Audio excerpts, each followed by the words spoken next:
بلوچستان کے بڑے بڑے شہراؤں پر روڈ حادثات ذمہ دار کون؟ تھول ٹی وی بلوچستان پر سنسنی خیز، دلچسپ، مزاحیہ، نئے غزل، سیاسی انٹرویوز، بلوچستان کے تاریخی مقامات اور سائل وسائل پر ڈاکومنٹری دیکھنے کے لیے ہمارا چینل یوٹیوب پر ضرور سبسکرائب کریں۔ اور ہاں، ویڈیو دیکھنے سے پہلے سائڈ میں گھنٹی کے نشان پر ضرور انگوٹھا لگائیں۔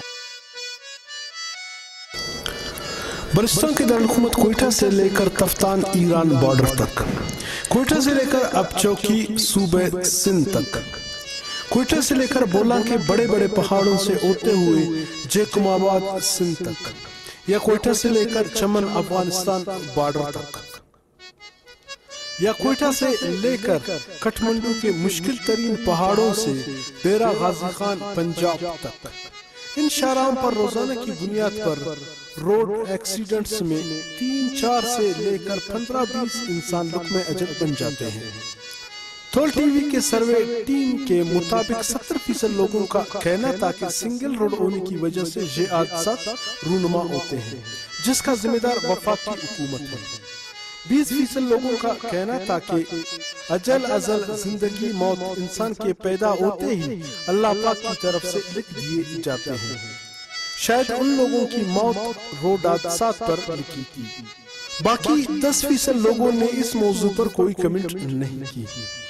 20% لوگوں کے باتیں اپنی جگہ بالکل درست ہے، کیونکہ یہ ہمارا ایمان ہے کہ دنیا میں جو بھی ہوتا ہے وہ اللہ پاک کے حکم سے ہوتا ہے۔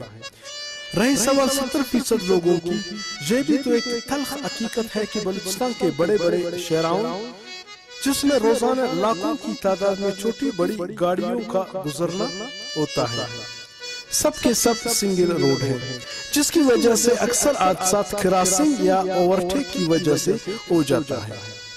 سندھ پنجاب کے PK کے ساتھ ساتھ ایران افغانستان جانے کے لیے بھی گاڑیاں انہی شاہراہوں کو استعمال کرتے ہیں۔ وفاقی حکومت کو چاہیے کہ بلوچستان کے ان بڑے بڑے شہراہوں جس میں کوئٹہ سے تفتان، کوئٹہ سے اب چوکی، کوئٹہ سے جیکمبا، کوئٹہ سے چمن، کوئٹہ سے ڈیرہ غازی خان کے روڈ کو ڈبل کیا جائے، تب ان حادثات میں کمی ہو سکتا ہے، نہیں تو روزانہ کی بنیاد پر 15 سے 20 بندے لقمہ اجل بن جائے گا۔ بلوچستان اسمبلی میں بیٹھے ہوئے MPs، قومی اسمبلی میں بلوچستان کے MNAs اور سینیٹروں کو چاہیے کہ ان شہراہوں کی ڈبل کرنے کی آواز ایوانوں میں بلند کریں اور اپنے ووٹروں کے ہر ایک ووٹ کا حق ادا کریں۔